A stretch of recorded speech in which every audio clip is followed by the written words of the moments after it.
இந்த யுத்தத்தின் இறுதியில் தோல்வியே மிஞ்சும் கேசவா. நான் வெற்றியே பெற்றாலும் அதனால் என்ன பயன்? கிருஷ்ணனின் தேவையே அவசியம். கேசவா, அசுரத்தனமாகவும் உள்ளது. மனம் முடிவே இல்லாத இருள் போல இது என்ன மாயை என் மாதவனே? ஆன்மா பார்த்தா ஆன்மா அது தோன்றுவதும் இல்லை, மறைவதும் இல்லை. தர்மத்தின் பாதைதான் என்ன? யுத்தம் பார்த்தா யுத்தம்.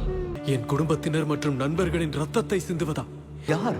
அழியும் இச்சரீரங்களா? இங்கே நண்பர் எவரும் இல்லை, பார்த்தா பகைவரும் இல்லை. தாங்கள் சொல்வது அனைத்தும் சத்தியம் என்று எனக்கு புரிகிறது. ஆனாலும் என்ன? சத்தியத்தின் தரிசனம் வேண்டுமா?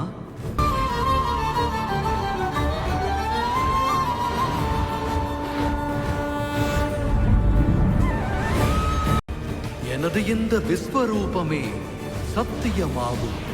அனைத்தும் நானே, பிறப்பும் நானே, மரணமும் என்னில் அடக்கம். நானே நெருப்பு, காற்றும் நானாவே, நீரும் நானே, தர்மமும் நானே, அதர்மமும் நானே, வில்லும் நானே, அம்பும் நானே, அழிப்பவனும் நானே, அழிபவனும் நானே ஆவே. இறுதியான சத்தியமும் இதுவே. வெற்றி தோல்வியை என்னிடம் ஒப்படைப்பாய்.